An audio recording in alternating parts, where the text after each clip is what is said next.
Hello and welcome back to the Day 5 recap for Season 3 of the Rekef League. We are once again starting in Division 3, and this time we are in a position where I'm actually able to just look at the results without them being influenced by all of the others, because we did have some unfortunate stuff happen again, and that led to us having to take all of the available days here before moving on to the next one. So, let's see, we have the Embracer of the Sun, who won 3-0 against the Brittle Brutes, so,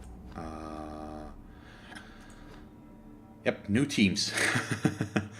The Embracer of the Sun are the Bretonians, and they won 3-0 against the Norse. That's quite the result, so what happened there? Let's take a look here. Okay, the 20 armor breaks might have something to do with that. Yep, it's just 5 injuries. That's the result of this. So he beat them up, basically, probably. But it looks like a really good start for our newcomers or replacement Bretonians here. So they are doing pretty well in their second match. Next we have Triple Nelson against the Red Undead Redemption, so our other new team. Which was a 1-1, so a draw. And Triple Nelson is, I think, at the top of the leaderboard here, so yep, that is their first draw and not a win. So good job, Marauder Shields there. No, okay, I was wrong. It's not one of the newcomers. The Necrones are the newcomers. So, still very well done, Marauder Shields. He's in second place for a reason, apparently. I'm all the way confused today. Then we have the Necrones winning 1-0 over the Grim Dark, so here the Necromantic team won. And last but not least, we have a 2-0 win for post-up Pamela Springs team over Tall and Shiny, and that is the unfortunate thing, because Grabba, the coach of Tall and Shiny, just didn't show up. He conceded last day already. During the match, I think, and this time he apparently didn't even contact his opponent, so unfortunately we have to assume that he's out. I'm a bit annoyed at this, to be honest, because if you want to quit, you might as well, you can at least state it and tell everybody about it. It's not nice to just ignore everybody and don't say anything and just leave like that. So we will have to find a replacement there, and hopefully we can do that as fast as possible, but that leads to a win for the Dark Elf team. And that brings us to this, and this is also one. He won one, and he lost two or so by concede, so I don't understand this. Well, it is what it is. So, we have Triple Nelson still in first place, followed by our Undead team, the Red Undead Redemption, and then our newcomer, Cyber Knight, with the Embracer of the Sun. So he won his first 2 matches in the league. And yep, especially the midfield here, 3rd to 5th place, they're all the same in terms of win-draw-loss ratio. So a lot can still happen here, and everything's still open, so this is everybody's game. For the first places. Okay, let us move on to Division 2. And here we had a similar problem, unfortunately. So let's get to it first. We have the Gentleman's Gentleman losing 1-2 against Just a Blork in the West. So I think that's Orcs winning over humans, if I'm not wrong. Yep. That appears to be exactly the case. Then we have the Boneyard Hillbillies winning 3-1 over Red Tonic. What were the Boneyard Hillbillies? I keep forgetting. It's always so much time between these, so that I do have to look that up. So it's Undead over Skaven. Yeah, I can see that happening. 3-1 is a pretty big result, though. So what? Oh, wait. Oh yeah, okay, that was one of the unfortunate results. So there was a disconnect that happened in turn somewhere 2/3 through the match, and then I don't want to name names and throw anybody under the bus, but we are a 3-person admin team now that can validate the matches, and one of the admins, not me, I want to point that out, accidentally validated the matches, even though we wanted to reset it so that they could replay the match. In his defense, or in the players took it fairly well, because the match was pretty decided already, or somewhat decided at that point.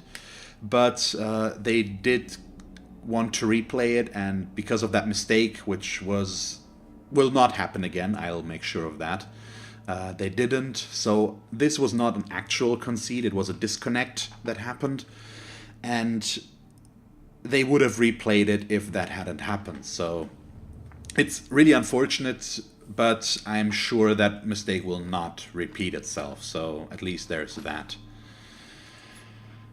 Then, let's move on to Nice Guys versus American Snuff. So we have our Chaos versus Norse.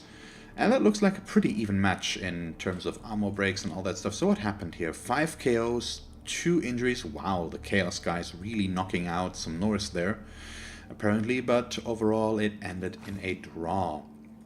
And then once again, last but not least, we have Steven Spielberg and co. winning this 2-0 by concede, because Zaz75, the coach of that Dark Elf team, decided to leave the league. He posted about it. He was unhappy about the scheduling, so that it's 2 weeks per day, and sometimes that means it takes about 3 or 4 weeks between matches, because if you play on one day, on the first day basically, and then have to wait until the last day of the following match day, it's a lot of time between matches, and he just didn't like the setup. He first said that he wanted to finish the season, but a few days later he decided to not to. And that is his own right. I still don't like the way he left, to be honest. If you can read all about that in the subreddit if you feel like it, and I don't want to trash talk him here or at all. I'm just not... I'm a bit sad about this more than annoyed, because it's... I can't really put it in good words here, I think, and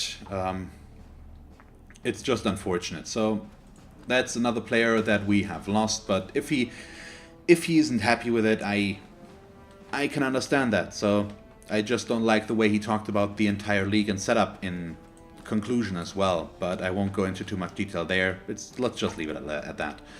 But that leads to a win for the Lizardmen, of course. We will try to find a replacement here as well. We do potentially have replacements, maybe. But it might be that we will have to award some auto wins or default wins this day around if we can't get them in fast enough. We'll have to wait and see there. So yeah, that were the matchups there. So let's take a look at the leaderboard. And here we do have a clear leader. Just a bloke in the west, Motley, with his orcs in first place. And yeah, I have to really point out Dionys here, so the gentleman's gentleman. He's lost all of his matches so far. He's writing recaps of the matches in a nice style, and he's losing, but he's taking it with as you should in Blood Bowl, and he's not letting himself get too down by it, and he's continuing his having fun, I hope. But also, there's still a lot of stuff that can happen. There are still 3 matches left to be played, and that means nobody is safe yet in their position, and a lot of stuff can change still. So I wish everybody good luck for the next matches there, and in Division 3 as well, of course. And then we can move on to Division 1. Division 1 was a little bit faster than the other 2 divisions, but there were no matches played yet so far, so that's the recap as I like it. No matches from the next day played yet, and we can all just take a look at the state of things after the day is finished. So here we do have the Big Bogan Brigade, surprisingly, I have to say, probably beating Kajiruzi's Pondosaurus 2-0, and as far as I'm aware, he got diced a bit. I'm not completely sure, but if you can take a look at this, it's 55 successful blocks for the Pondosaurus and just 2 KOs inflicted. That seems a little bit less. Not to downplay Ibress's accomplishment here, but it wasn't the result that you were expecting, but either way, congratulations on the win there. And not only for personal reasons, because Rob was my biggest contender there for first place. Next we have my win against the Crooked Rattlings, and thank you very much once again to James Typhoon there for allowing us to replay the match, because my internet gave out during our first attempt, which looked pretty good for me, and he was nice enough to accept a reset of the match, and so we could play again, and I managed to win that 2-1. Not quite as bloody as the first attempt, but it was still pretty good. And I had a lot of fun, and I hope he did too. So, then we have Greywood Guardians just steamrolling Avenger Orcs, apparently. I'm not sure what happened here, but yeah, Lydia's or Dave won quite significantly over Aoku and his Orcs. So maybe they can shed some light on the manner. Oh, that minus ammo value is pretty bad. Did that happen in this match? I hope so, maybe. Yeah, maybe that was that injury. Either way. And last but not least, we have a 3-0 win for Trailer Trashed over Srab's Longfinger Jack, so Dwarves over Bretonians. And yeah, that's just... This probably sums up what happened there. He really beat the Bretonians into the ground. And I assume that's what led to that, because 3 touchdowns for Dwarves is a lot. They're slow, they're not that quick on the ball, and so a 3 touchdowns with Dwarves is pretty impressive. So congratulations. Also, the interception, that probably played another part in that result. So, let us take a look at the leaderboard, and there we can see I am in first place right now with 4 wins, followed by the Pundosaurus and the Greywood Guardians with 3 wins and 1 loss. And then we have Trailer Trashed and the Big Bogan Brigade on 4th and 5th place, followed by our newcomer Skaven.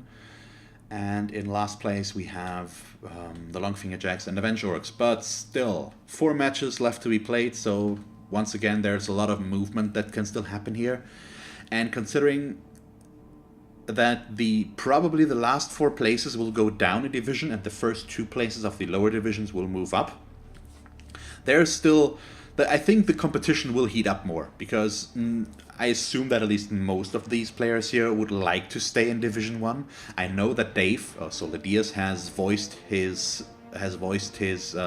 idea or his plan to scrap his team after the season and start with a new human team in a lower division. So I don't know if that's going to happen or not. I think his hires are just getting into the groove, so it would be a bit sad to see them go down like this, and his team value is getting really nicely up there. So I don't know, but we'll have to wait and see how this plays out. But there will be some movement here, but there's still a lot of stuff left to happen. Either way, this will conclude today's recap. Once again, unfortunately, 2 players dropping out of the league, but it's the good core that remains at the end, and I hope that everybody that is still in here will stay in until the end and is enjoying the league so far. We did get some criticism on some stuff already, and we will address that in the near future, and I hope we can improve on the league and make it an enjoyable experience for everybody that is participating. So yeah, that is it for today. I hope you enjoyed this recap. If you did, please leave a like and a comment, and if you want to see me do more of these, as always, stick around. And yeah, that's it for today, and thank you all very much for watching. Bye.